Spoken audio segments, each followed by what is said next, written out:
नमस्कार, the wire में आपका स्वागत है। मैं हूं आरफा खानम शेरवानी। गोरखपुर से चलने वाली गीता प्रेस, जिसको 100 साल पूरे हो रहे हैं अपने अस्तित्व के, उसको 2021 का गांधी पीस प्राइज़ या मैं कहूँ गांधी शांति सम्मान उनको दिया गया है। और इस घोषणा के बाद से सरकार की तमाम तरह का विवाद खड़ा हो गया है, खासकर जो चुनने की प्रक्रिया है उसको लेकर। क्यों गीता प्रेस को चुना गया, और खासकर मैं आपको दो चीज़ें इसमें महत्वपूर्ण बताऊंगी कि गीता प्रेस का जो योगदान बताया जा रहा है सरकार की नज़र में, जो उन्होंने क्यों इस नाम की घोषणा की है। वो साफ तौर पे कह रहे हैं कि गांधी जी के अहिंसा के रास्ते पर चलते हुए सामाजिक, आर्थिक और राजनीतिक बदलाव लेकर आया है गीता प्रेस पिछले 100 साल में। ये प्रधानमंत्री ने बाकायदा ट्वीट करते हुए भी बधाई दी है गीता प्रेस को। गीता प्रेस जो है वो, जब ये जो पूरा अवार्ड दिया जाता है, गांधी पीस प्राइज़ दिया जाता है, उसमें 1 करोड़ रुपए की कैश धनराशि भी दी जाती है और बेहद सम्मानित ये अवार्ड है। इससे पहले कि गीता प्रेस के बारे में मैं आपको बताऊं, इसके अलावा आप ये सुन लीजिए कि 2019 में जो ओमान के सुल्तान हैं, सुल्तान काबूस बिन सईद अल सईद, इनको दिया गया 2019 में। और 2020 में दिया गया ये जिनको बंग बंधु कहा जाता है, शेख मुजीबुर रहमान को, बांग्लादेश के। तो ये अवार्ड जिस तरह से स्थापित हुआ 1995 में, उसके बाद से इसमें ऐसी कोई शर्त नहीं है कि आपकी राष्ट्रीयता या आपकी धर्म जाति कौन होनी चाहिए, भारतीय भी होने की ज़रूरत नहीं है आपको गांधी जी के नाम पर दिए जाने वाले इस अवार्ड में। लेकिन ये अवार्ड बहुत ही लोकतांत्रिक तरीके से एक कमेटी बनी 1995 में, उस कमेटी के हिसाब से ये अवार्ड दिया जाता है, जिसमें जो जूरी मेंबर्स हैं उसमें भारत के प्रधानमंत्री उसकी अध्यक्षता करते हैं, जो भी प्रधानमंत्री उस वक्त हो, और साथ साथ चीफ जस्टिस ऑफ इंडिया होते हैं, लीडर ऑफ अपोजिशन भी होते हैं, और 2 गणमान्य व्यक्ति होते हैं, एमिनेंट पर्सनैलिटीज़। तो गीता प्रेस के बारे में आपको ज़रूर बताऊंगी। मेरे साथ इस वक्त एक बहुत महत्वपूर्ण किताब, मैं कहूँगी एक ऐतिहासिक दस्तावेज होने के अलावा, मौजूदा भारत की इबारत किस तरह से लिखी गई उसका एक दस्तावेज तैयार किया गया है इस किताब के ज़रिए। ये किताब मैंने पढ़ी कई साल पहले। इस किताब का नाम है Gita Press and the making of Hindu India, a rare treasure trove. ये अरुंधति रॉय ने लिखा है, कवर पर ही लिखा हुआ है। इसी किताब के लेखक मेरे साथ मौजूद हैं, अक्षय मुकुल। ये इतनी बेहतरीन किताब है जिसको रामचंद्र गुहा ने लिखा है, कवर पर ही लिखा है, a powerful and original work. जो ओरिजिनल वर्क की संज्ञा दी है इसको शशि थरूर, मैं वाकई इस बात से पूरी तरीके से सहमत हूँ कि ये किताब न सिर्फ कि ये बताती है कि पिछले 100 साल में गीता प्रेस का सफ़र क्या रहा, बल्कि ये बताती है कि चूँकि हिंदू इंडिया का जिक्र है, कि एक तरह का एक हिंदू फर्स्ट इंडिया या एक हिंदू इंडिया किस तरह से बनाया गया, गीता प्रेस का योगदान क्या रहा। अक्षय मुकुल ने ये ऐतिहासिक दस्तावेज लिखा है, और इसीलिए जो तमाम तरह का विरोध हो रहा है कि गांधी जी की जो विचारधारा है उससे बिल्कुल अलग है, कोसों दूर है ये गीता प्रेस, और इसको क्यों सरकार ने इस बार चुना है, ये सबके लिए एक तरह से हैरानी वाली बात है। कांग्रेस पार्टी ने ये कहा है कि ये इस तरह से हुआ जैसे कि सावरकर या गोडसे को ये अवार्ड दे दिया जाए। क्या इसको अतिशयोक्ति कहा जाएगा, या वाकई ये सही तरीके से बात कही गई है? गीता प्रेस लगातार पिछले 100 साल से अगर देखा जाए 1923 में ये स्थापित हुआ है, और ये जो हिंदू रिलीजियस टेक्स्ट हैं उनको प्रमोट करता है और कहता है कि सनातन धर्म के सिद्धांतों को आगे बढ़ाता है। इसके अलावा इसके बारे में जब किताब के अलावा भी जो रिसर्च है वो अगर आप देखें तो बताती है साफ तौर पर कि 29 अप्रैल को 2023 में जय दयाल गोयनका, घनश्याम दास जालन और साथ ही हनुमान प्रसाद पोद्दार ने इनको मिलके बनाया, इसको स्थापित किया। और 3500 जो हस्तलिपि हैं, मैन्यूस्क्रिप्ट्स हैं, वो आर्काइव की हैं गीता प्रेस ने। अभी तक 41 करोड़ किताबें छाप चुके हैं, बच्चों के लिटरेचर भी ये छापते हैं। तो तमाम तरह से जो श्रीमद् भगवद गीता है, इसके अलावा रामचरितमानस है, रामायण है, पुराण है, उपनिषद हैं, इन सबको ये छापते रहे हैं बहुत सारी भाषाओं में, 1 दर्जन से भी ज़्यादा भाषाओं में छापते रहे हैं। तो किस तरीके से इनके योगदान को देखा जाएगा? क्या इन्होंने भारत को एक ज़्यादा उदारवादी, संविधान पर आधारित लोकतांत्रिक देश बनाने में मदद की, या फिर भारत को एक धर्म पर आधारित, एक विभाजनकारी और एक धर्म प्रधान देश बनाने में मदद की पिछले 100 साल में? अक्षय मुकुल, जब आपने ये खबर सुनी कि गीता प्रेस को ये इतना बड़ा सम्मान दिया जा रहा है, तो क्या विचार थे आपके मन में? ये एक मतलब पहला विचार जो होता है वो तो एक हास्यास्पद था, लेकिन अगर आप पिछले 9 सालों में सरकार जिस तरीके से चल रही है और जो बातें हो रही हैं, तो मुझे लगा कि उसी में एक कड़ी है ये। मतलब कुछ भी हो सकता है। अब हम गांधी के नाम पे गीता प्रेस को पुरस्कार देंगे और आप उस पर लड़िए, आप उस पर बहस कीजिए, और हमने कर दिया है। तो अब इस सरकार में जो होता है आश्चर्य होने का, वो जो होता है एक एक सीमा, अब वो रहा नहीं, अब कुछ भी हो सकता है। तो उसमें मुझे लगा उसी कड़ी में है ये, और है तो मतलब जिसको कहें अंग्रेजी में आयरॉनिकल है। और मतलब अगर आप गीता, ये गांधी शांति पुरस्कार के जो क्राइटेरिया है, अगर उसको आप देखें तो मुझे लगता है कि गीता प्रेस किसी भी बॉक्स को टिक नहीं करता है। क्योंकि अगर आप कह रहे हैं अहिंसा और सौहार्द बढ़ाने का काम, तो वो नहीं है। तो ये मतलब एक जानबूझकर सोच समझकर ये लोग सोच रहे हैं कि अगर गीता प्रेस उनको पता नहीं था और वो फिर दे रहे हैं, तो ये मैं नहीं मानता। ये काफ़ी सोच समझकर लोगों को उलझाने वाली बात है। लोग उलझे रहेंगे इन सब बहसों में, और बाकी काम आप जो रोज़ के मुद्दे हैं, जो रोज़ हमारे जिसको कहते हैं जद्दोजहद के बाद की, जो हमारी ज़िंदगी के जद्दोजहद हैं, उन उन सब मुद्दों से दूर आप इस धर्म की मुद्दों बातों से में भटकाने के लिए कहा हाँ, गया है, ये और आप ये कह रहे हैं भटकाने का एक हास्यास्पद है, उपाय आपको है, हंसी आ गई। हास्यास्पद कहा है। जाता है कि जी हाँ, जी, हास्यास्पद है। मैं सोच रही हूँ कि दर्द जब हद से गुजरता है दवा होता है। यानी जब जब इतना दुख हो आदमी को कि देखिए कि गांधी जी की पूरा जो उनकी विरासत है उसका किस तरीके से कत्ल हो रहा है, एक ऐसी संस्था को, एक ऐसे पब्लिशर्स को ये पूरा अवार्ड देकर जिसे बिल्कुल सर के बल एक तरह से उलट दिया जाए। और दो संस्थान मैं देख रही थी, भारतीय संस्थान जो इसरो है, इंडियन स्पेस रिसर्च ऑर्गेनाइजेशन, उसको पहले ये अवार्ड मिल चुका है। इसके अलावा रामकृष्ण मिशन को मिल चुका है। ग्रामीण बैंक जो बांग्लादेश का है, जिसने पूरे तरीके से वहाँ की अर्थव्यवस्था को बदल दिया, गरीबों के फेवर में बदला, उसको ये अवार्ड मिला है। विवेकानंद केंद्र को मिला है, अक्षय पात्रा को मिला है, एकल अभियान ट्रस्ट को और सुलभ इंटरनेशनल को भी ये अवार्ड मिल चुका है। मैं आपसे ये समझना चाहती हूँ, आपने कहा हंसी आई, मैं पूछना चाहती हूँ कि इस गीता प्रेस को किस तरह से समझा जाए, जो 100 साल का इतिहास है गीता प्रेस का। मैं तो उम्मीद भी करूंगी कि लोग कम से कम इस अवार्ड के मिलने के बाद आपकी ये किताब ज़रूर पढ़ेंगे, जिसमें आपने बताया है कि गीता प्रेस और किस तरीके से एक हिंदू राष्ट्र या हिंदू इंडिया बनाने की कोशिश की। मैं गुजारिश करती हूँ कि लोग इस किताब को फिर से उठाएं, धूल झाड़ें। मैं अभी थोड़ी देर पहले धूल झाड़ी और सोचा कि फिर से इस किताब को एक बार सरसरी निगाह डाली जाए। किस तरह से आप इस 100 साल के इतिहास को दर्शकों को संक्षेप में बताना चाहते हैं? जी। देखिए, जो सबसे बड़ा जिसको कहें एक अभी आप कह लें इसको कन्फ्यूजन जो फैलाया जा रहा है कि गीता प्रेस धार्मिक ग्रंथ को प्रकाशित करती है और इसमें लोगों को क्या परेशानी है। वो कह रहे हैं कि आप जिहादी लोग हैं, आप लोग नहीं समझते हैं, आप धर्म विरोधी हैं, आप हिंदू विरोधी हैं। वो बात सही है कि रामायण, महाभारत, गीता और जो करोड़ों की आपने बात की, वो करोड़ों में छपी उनकी किताब, और उसमें कोई, मुझे नहीं लगता है किसी को कोई परेशानी है। परेशानी ये है कि जब 1923 में ये गीता प्रेस शुरू हुआ और 1926 में उनका एक मासिक शुरू हुआ जो अभी भी चल रहा है, उसका नाम है कल्याण, और 30 के दशक में वो अंग्रेजी में आना शुरू हुआ कल्याण कल्पतरु के नाम से। अब मैं कल्याण की बात करता हूँ। कल्याण कहता है अपने आप को कि वो भक्ति, ज्ञान और वैराग्य का मासिक है, लेकिन आप 1926 से लेकर अब तक उठा लें तो इतिहास के जितने पेचीदे मौके आए हैं, जब कंट्रोवर्सी हुई है, जिसको फ्लैश पॉइंट्स ऑफ हिस्ट्री कहेंगे, तो आप देखेंगे उस हर फ्लैश पॉइंट ऑफ हिस्ट्री में गीता प्रेस, आरएसएस, हिंदू महासभा, बाद में जनसंघ और उसके बाद बीजेपी के साथ खड़ी पाई गई।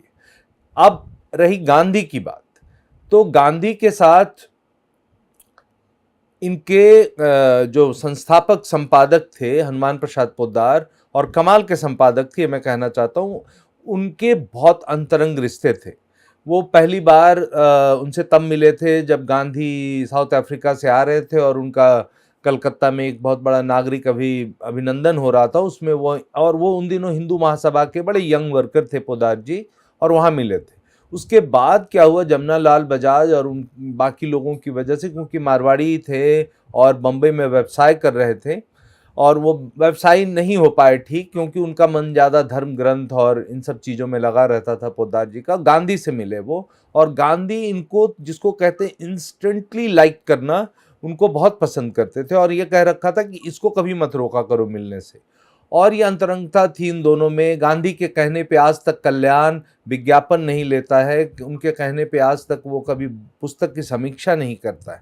तो ये तो थे गांधी के साथ रिश्ते। लेकिन ये रिश्ता 32 में, इतना रिश्ता होने के बावजूद गांधी से जब विचारधारा की बात होती है तब वो गांधी से बहुत बहुत गहरे मतभेद हैं। पहला मतभेद, गीता की बात करें, गीता प्रेस है, तो गांधी का जो टीका है गीता पर, वो गीता प्रेस ने कभी नहीं छापा। उसकी वजह यह थी कि गांधी इसको हिस्टोरिकल टेक्स्ट नहीं मानते थे, इसको मॉरल टेक्स्ट कह लें, जो कुछ और कह लें, वो कहते थे हिस्टोरिकल टेक्स्ट नहीं है। और इसलिए कभी गीता प्रेस ने अंतरंगता के बावजूद उनके गीता पर जो भी उनके सोच विचार थे वो नहीं छापे।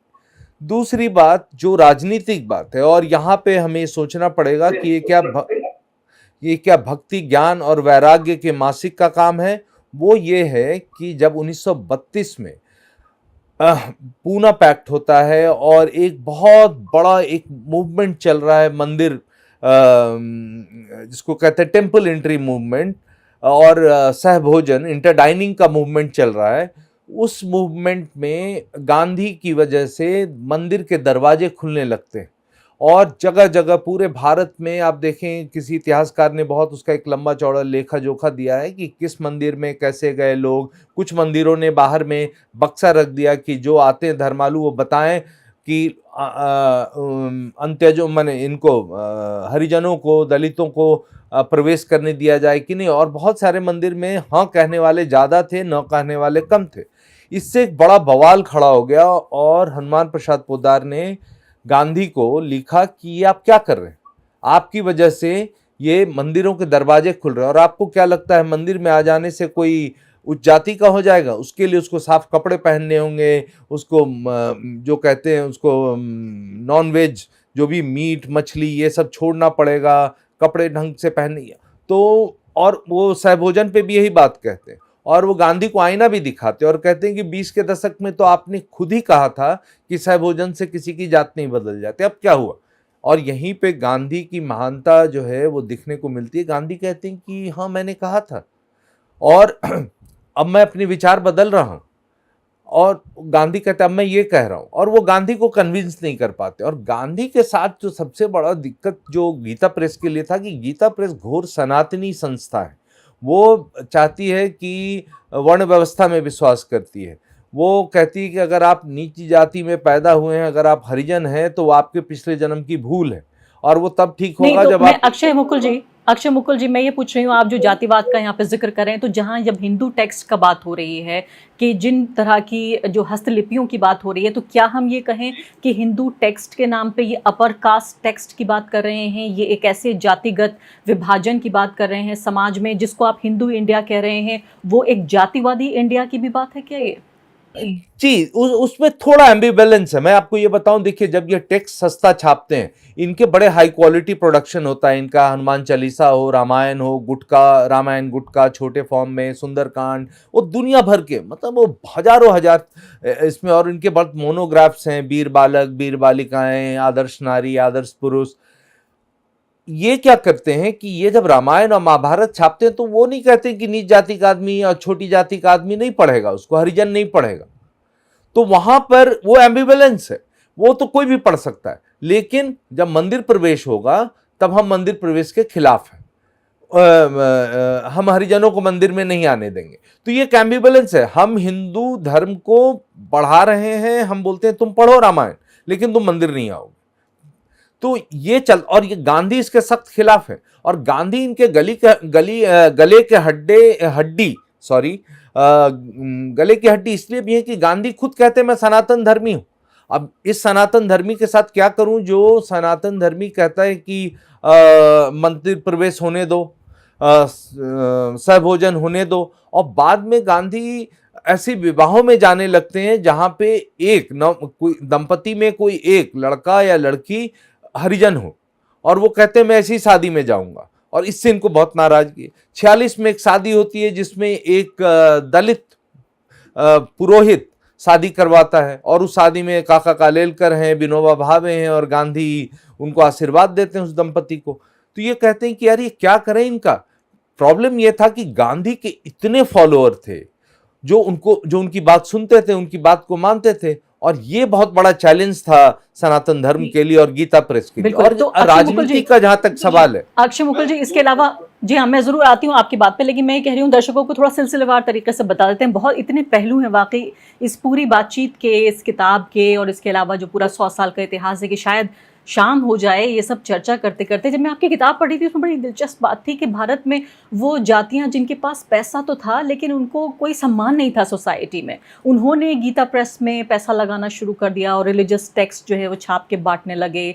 एक तरह का आप ये कह रहे हैं कि कल्चरल ट्रांसफॉर्मेशन भी देखने को मिला, एक तरह का सांस्कृतिक जिसे बड़ा बदलाव हम कहें हिंदी में, वो भी गीता प्रेस लेके आया। मैं ये जानना चाहती हूँ कि एक तो थोड़ा सिलसिलेवार तरीके से ये भी बताइए, संक्षेप में ही हालांकि, कि जिन जाति वर्गों का आप जिक्र कर रहे हैं जिनको समाज में सम्मान नहीं था और इस जरिए से उन्होंने आगे बढ़ना शुरू किया, वो एक इतिहास ज़रूर बताइए। और इसके अलावा मैं ये भी जानना चाहती हूँ कि घर घर तक इन्होंने ये रिलीजियस टेक्स्ट कैसे पहुँचाया। जी, पहली बात जो आपने कहा कि इन्होंने क्यों शुरू किया और कैसे शुरू किया, और इनकी तो मारवाड़ियों में अगर आप देखें तो एक बहुत अच्छी बात ये थी कि मारवाड़ियों के अंदर एक बहुत ज़्यादा, जिसको कहें, डिबेट चल रहा था कि ये हमारे पास पैसा है, हमारी इज्जत नहीं। और आप देखें जयदयाल गोविंद का भी, मैंने किताब में भी उसका जिक्र किया है, वो कहते हैं कहीं पे हमें लोग ना भारत का यहूदी मानते हैं क्योंकि हम पैसे देते हैं सूद पर और बाकी चीज़। तो ये एक और 20वीं सदी के शुरुआत में प्रिंट टेक्नोलॉजी आता है और मारवाड़ियों का एक जबरदस्त योगदान है प्रिंट टेक्नोलॉजी को खड़ा करने में, और तरह तरह की पत्रिकाओं में, सिर्फ गीता प्रेस में नहीं, तरह के जो बहुत बड़े साहित्यिक पत्रिकाएं आए उसमें मारवाड़ियों का हाथ था। उन्होंने पैसे लगाए और उन्होंने उसको बहुत अच्छे से चलाया। रही गीता प्रेस, जहां तक शुरू होती गीता प्रेस, एक मारवाड़ी समाज में एक काफ़ी हलचल है कि नए पैसे से नए ज़माने में एक सोसाइटी के अंदर एक मोरल डिक्लाइन आ रहा है। नए ज़माने के लड़के लड़कियां चीज़ें वो कर रहे हैं जो सनातन धर्म मना करता है, और तब वो एक कंक्लूजन पे पहुंचते हैं कि हमें वापस सनातन धर्म की ओर जाना होगा, ये जो आधुनिकता है वो हमें खराब कर रहा है। और यहाँ से गीता प्रेस की शुरुआत होती है, और उसमें जो है एक बड़ा तबका है जो, जिसमें जमनालाल बजाज और जीडी बिरला जैसे बड़े मारवाड़ी व्यवसायी हैं जो बड़े मॉडर्निस्ट हैं, जो बड़े प्रोग्रेसिव हैं। वो इसके साथ नहीं, हालांकि बिरला इसमें लिखते हैं, जमनालाल बजाज का ही मुझे जहाँ तक याद है कुछ छपता है, क्योंकि वो एक सामुदायिक है तो चलो लिख रहे हैं, लेकिन वो कभी कोई सांप्रदायिक चीज़ें नहीं लिखते हैं, वो बड़ी धार्मिक चीज़ें लिखते हैं। लेकिन तो इस तरीके से शुरू होता है और ये बहुत सक्सेसफुल है। और जहाँ तक रहा घर घर पहुँचाने का, तो ये जो मारवाड़ी नेटवर्क को जो यूज़ करते हैं वो ज़बरदस्त है। अगर आप शुरू के कल्याण और उनके बाकी पब्लिकेशंस देखें तो लिख रहे हैं कि जैसे ये कल्याण को बांकुरा में, दिग्बोई में, बोंगाई गांव में, और इस तरह के जो सुदूर जगह हैं जहाँ पे मारवाड़ी हैं, या बिहार में या बंगाल में, तो वो कहते हैं उन्होंने 50 इशू खरीद लिया है इसका, या 500 इशू खरीद लिया, और वो बांट रहे हैं। और ये शुरू से नो प्रॉफिट नो लॉस पे, ये कभी भी इनका व्यवसाय का धंधा नहीं, का व्यवसाय का हिस्सा नहीं था। ये उन्होंने खुद से नो प्रॉफिट नो लॉस में शुरू किया। बहुत बड़ा एक लेवल पे देखें आप, फिलैंथ्रोपिक एक्सरसाइज से शुरू होता है, लेकिन ये राजनीतिक भी हो जाता है शुरू से ही। और इनका राजनीतिक इसलिए होता है क्योंकि वो कहते हैं कि हमें अपने भारत बहुत ही जिसको कहें सांस्कृतिक और सिविलाइजेशनल, हम बहुत ऊपर थे जब हम पहले, उसके बाद मुसलमानों का जो एक आता है जो मुगल रूल, और ये उससे खराब हुआ, फिर ब्रिटिशर्स के आने से, तो हमें वापस उसी सनातन भारत की ओर जाना है और वो करना है, और वहां से शुरू होता है। गांधी सनातनी तो हैं, लेकिन गांधी ये सब रूढ़िवादी नहीं मानते, और इसीलिए गांधी, तो अक्षय जी, आपने एक तो बात बताई गांधी जी का कि जातिवाद को लेकर काफी इनका जो है अंतर विरोध रहा, मतभेद रहे दोनों के बीच, गांधी जी और गीता प्रेस के बीच। आप ये भी कह रहे हैं कि खास तरह का जो भारत नाम का विचार है, जो हिंदू होने के साथ साथ जातिवादी है, वो इन्होंने आगे बढ़ाया। अब मैं अगली बात आपसे समझना चाहती हूँ, जो आप ये कह रहे हैं कि वही जो पूरा हम कहते हैं कि दोबारा जो वापस जो हिंदू ग्लोरी, हिंदू जो गौरव है उसको वापस लाने की बात, जिसको लगातार नरेंद्र मोदी भी कहते रहते हैं कि चलिए हमारी सरकार के ज़रिए हम लाने की कोशिश करें, इसमें भी काफ़ी सहायक रहा गीता प्रेस, लेकिन मैं ये समझना चाहती हूँ कि जो सांप्रदायिकता पर जो आधारित राजनीति है उसको बढ़ाने में भी क्या कोई रोल है गीता प्रेस का, या सिर्फ ये धर्म की बात करते रहे, जातियों को, जातिवाद पर और जाति जो वर्ण व्यवस्था है उसको ज्यादा सॉलिडिफाई या मजबूत करते रहे? नहीं, दोनों पे रहे। अगर आप देखें तो कल्याण का जो पहला अंक है 1926 अगस्त का, उसके संपादकीय में पोदार जी लिखते हैं, हिंदुओं की सबसे बड़ी समस्या ये है कि वो तरह तरह की भाषाओं में तरह तरह के लोग बोलते हैं, क्योंकि हमारे पास बहुत संप्रदाय हैं, बहुत भगवान हैं हमारे मानने के लिए, देवी देवताएं, उससे दिक्कत होता है। हमें संघ बल की जरूरत है, हमें टाइट फिस्ट, वन फिस्ट होना होगा, और वहीं से एक टेम्पलेट शुरू होता है। और जैसा मैंने कहा 32 में जाति को लेकर, और 40 के दशक में जो आप धर्म की बात कर रही हैं, सांप्रदायिकता की, अगर आप उस वक्त 40 के दशक के कल्याण उठा लें तो आपको लगेगा ही नहीं कि ये भक्ति ज्ञान और वैराग्य का मासिक है। वो लगातार लगातार वो सांप्रदायिक चीजें कर रहा है। वो जो हिंदू महासभा की बातें, आरएसएस की बातें, ये घर घर में, साधारण घरों में, ये है सबसे बड़ी खासियत गीता प्रेस की और कल्याण की, कि उसको जो हर आदमी पढ़ता है वो सांप्रदायिक नहीं है। लोग अलग अलग वजह से पढ़ते हैं। महिलाएं इसलिए पढ़ती कि मैं उपवास कम रखूंगी, नक्षत्र ये कब होगा, ये कब होगा, लेकिन उसी में ये सांप्रदायिक चीजें भी जा रही हैं।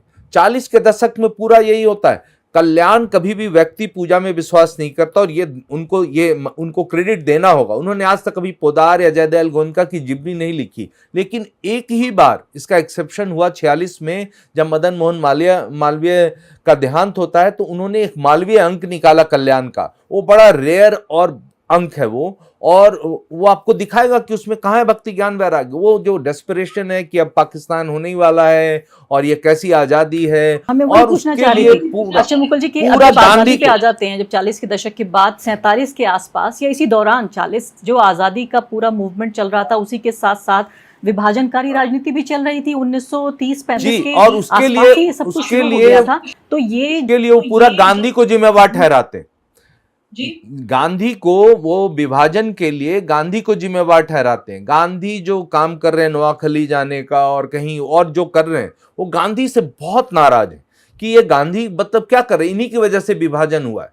और वो जब 1947 में विभाजन हो जाता है, उसके बाद आप कल्याण का एक अंक देखें जिसमें वो कहते हैं कि अब चलो हिंदुस्तान, पाकिस्तान तो बन गया, अब मुसलमानों को जाने दो, अब हिंदुओं का देश है तो इसका नाम हिंदुस्तान करो, देश का जो राष्ट्रीय ध्वज भगवा करो, मुसलमानों को फौज में नौकरी मत दो। तो ये 12 पॉइंट का एजेंडा है, वो वही है जो हिंदू महासभा का है। तो और ये तो गांधी को सिर्फ जाति को लेकर ही उससे उनसे चिंतित नहीं है, धर्म को लेकर भी चिंतित है कि ये क्या कर रहे हैं गांधी। फिर हिंदू कोड बिल आता है, फिर उसके बाद क्या होता है, आप हर चुनाव में देखें, गांधी के जाने के बाद, गांधी की हत्या के बाद भी हर चुनाव से पहले ये पूछते हैं कि हिंदू क्या करे, वोट किसको दें। और वो गांधी नेहरू के खिलाफ जब प्रभुदत्त ब्रह्मचारी लड़ रहे हैं तो उनका पूरा जो कहते हैं उनका समर्थन गीता प्रेस में है कि आप वोट प्रभुदत्त ब्रह्मचारी को करें, क्योंकि गांधी नेहरू जो हैं वो हिंदू कोड बिल लेकर आए हैं, वो गाय के खिलाफ हैं, वो गो हत्या को रोकना नहीं चाहते। तो इस तरह की चीज उड़ाए गए। इनफैक्ट 2014 तक के चुनाव से पहले जो कल्याण है उसमें है, वो मैंने किताब में जब उस टाइम प्रेस में जा रही थी तो हमने लास्ट मिनट में चेंज किया था, उसमें भी है कि आप किसको वोट करें, वो पार्टी का नाम नहीं लेते कभी। मुकुल जी, इसके अलावा हिंदू कोड बिल में जो महिलाओं को बराबरी के अधिकार दिए जा रहे थे उसका भी विरोध किया था गीता प्रेस ने बहुत ज्यादा। वो अगर मैं ये कहूं कि हिंदू कोड बिल को ऑर्डिनरी हिंदू घरों में उसको समझाने का काम और एक फियर क्रिएट करने का काम वो कल्याण ने किया, क्योंकि कल्याण बहुत लोग पढ़ते हैं और बहुत सस्ता है। तो उन्होंने क्या किया, जैसे मैं बताऊं, उन्होंने वही सब आर्गुमेंट्स दिए जो हम लफ्ज़ जिहाद के नाम पे सुनते हैं। पहला कि ये हिंदू कोड बिल के बाद तुम्हारी लड़की की शादी कोई मुसलमान उससे शादी कर लेगा। दूसरी बात, वो शादी करेगा, घर में गोश्त पकाएगा, मतलब बीफ, गोश्त से उनका मतलब बीफ, और क्या करेगा, तुम्हारी प्रॉपर्टी लेगा और तुम्हारी बेटी को छोड़ के चला जाएगा। तो ये एक फैंटम क्रिएट करने का काम ये गीता प्रेस बहुत जबरदस्त कैंपेन है। अगर आप उस दौरान का अगर आप देखें तो हिंदू कोड बिल पे ही मैंने किताब में काफी डिटेल में लिखा है हिंदू कोड बिल को लेकर। हिंदू कोड बिल का पैरानोया है और वही पुरानी कहानी कि मुसलमानों के साथ क्यों नहीं हो रहा है। ये क्या हुआ कि हिंदू मुसलमान चले गए और हिंदुओं के लिए आपने पहला काम यही सोचा आपने। और नेहरू भी रिलेंटलेस थे, वो 4 बिल के रूप में आया था। नेहरू ने बाद में चुनाव जीतने के बाद 51-52 के उसको फिर पास कराया, उसको 2 में मर्ज किया, 1 में करके उन्होंने पास कराया। और क्योंकि अंबेडकर ने पायलट किया था इंटरिम गवर्नमेंट में इसको, तो अंबेडकर को सबसे ज्यादा सुनना पड़ा। उनके नाम के आगे हीन वर्ण अंबेडकर लिखना और ये कहना कि, और उनको एक मलाल ये भी था कि हीन वर्ण अंबेडकर ने एक ब्राह्मण से शादी की हुई है, तो वो भी उनको दुख था। और अंबेडकर के खिलाफ थे वो बहुत ज्यादा, कि अंबेडकर की वजह से हुआ है ये सब चीज, और नेहरू और अंबेडकर ने मिलकर किया है। अक्षय मुकुल जी, अब यहाँ आ जाते हैं अभी फिलहाल 2023 में। अभी 100 साल अब हो रहे हैं, आपने पूरी इतिहास की पूरी कहानी इतनी जल्दी सब कुछ बताया, उम्मीद है दर्शकों को समझ में आया होगा। अब मैं समझना चाहती हूँ कि अब जो इसको ये सम्मान दिया गया है गीता प्रेस को, नरेंद्र मोदी सरकार, भाजपा, आरएसएस क्या हासिल करना चाहते हैं इस वक्त? हासिल ये करना चाहते हैं कि अब इतिहास को फिर से लिखा जा रहा है, सब कुछ नया हो रहा है। अब वो ये कहना चाहते हैं ये हम सबके कलेक्टिव कॉन्शियसनेस पर आप कह लें तो एक तमाचा है कि आप गांधी पढ़िए, आप गांधी समझिए, आपको जो करना है कीजिए। हम इतिहास को ऐसे ही फिर से लिख रहे हैं। हम गांधी के नाम का जो पुरस्कार है हम गीता प्रेस को देंगे, जो कि गांधी पुरस्कार के लिए जो भी चीज़ चाहिए उसमें किसी पे भी खड़ा नहीं उतरता है। और क्या हम ये कह सकते हैं कि गीता प्रेस गांधी विरोधी है? क्या ये कह सकते हैं? क्या विरोधी? गांधी विरोधी। गांधी विरोधी, देखिए गांधी विरोधी तो है ही, मतलब ये कोई इनकी वो गांधी इनके लिए एक सिर्फ जिसको कहेंगे कि एक नाम है सिर्फ। गांधी जब विदेश जाओ तो गांधी की याद आती है, यहाँ पे भी गांधी, मतलब Gandhi just a symbol, doesn't mean anything for them. Gandhi just, it never meant anything. This is yet another instance to prove that Gandhi is irrelevant for them. There is an award in Gandhi's name, so let's give it to organization or individual who doesn't care about Gandhi, who doesn't stand for Gandhian values. So Gandhi anyway never meant. We know historically they are opposed to Gandhi. Now it's just that Gandhi is so big that you cannot do without Gandhi. जी हाँ, लेकिन आत्मसम्मान दिखाते हुए अभी Gita press ने कहा है कि भाई 1 करोड़ पे हमें नहीं चाहिए, आप सरकार कहीं और दे दीजिए। वो देखिए, वो इसलिए मैं ये बताऊं क्योंकि वो पुराना गीता प्रेस का एक वो प्रिंसिपल है, तो लेकिन है कि ये सरकार उनकी है, ये हिंदू सरकार है। और 2014 चुनाव के बाद ये लोग बहुत खुश हुए थे और कल्याण ने कहा कि अब तो प्रॉपर हिंदू सरकार बन गई, अपनी पार्टी अपने बलबूते बगैर किसी के सहयोग के सरकार चल रही है, तो अब और ये सब काम कीजिए। तो इस सरकार में मना करना बहुत मुश्किल होता है उनके लिए। और जहाँ तक रही पैसे की बात, तो ये उनके जो ट्रस्ट में उनका ये शुरू का है कि हम व्यक्ति पूजा नहीं करेंगे, किसी से पैसा नहीं लेंगे, वो है। तो उन्होंने एक तरीके से उस बात को कायम रखा है और पुरस्कार तो ले लिया, पैसा नहीं लिया। बहुत बहुत शुक्रिया आपका अक्षय मुकुल जी तमाम बातचीत के लिए। कि उम्मीद है कि दर्शकों को इस बात का पूरी तरीके से अंदाज़ा हुआ होगा कि हर तरह की गतिविधि, हर तरह की कदम से सरकार किस तरीके से सिर्फ अपने राजनीतिक हित साधने की कोशिश कर रही है, और गीता प्रेस धर्म की आड़ में किस तरह से जातिवाद, सांप्रदायिकता, भारत का मैं कहूँगी संविधान और लोकतंत्र विरोधी और महिला विरोधी भी काम किया है उन्होंने। पिछले 100 साल का लगातार उनको इतिहास उनका बताता है, और इस सब काम को एक साथ इतने बड़े अवार्ड गांधी जी के नाम पर स्थापित, उनके आदर्शों के नाम पर स्थापित इस पूरे सम्मान से सरकार वाकई एक साफ सियासी संदेश देना चाहती है। शुक्रिया आपका। द वायर के और वीडियोस देखने के लिए सब्सक्राइब करें और बेल आइकन पर क्लिक करें। स्वतंत्र पत्रकारिता की आर्थिक मदद करने के लिए डिस्क्रिप्शन में दिए गए लिंक पर जाएं और अपनी राशि चुनें।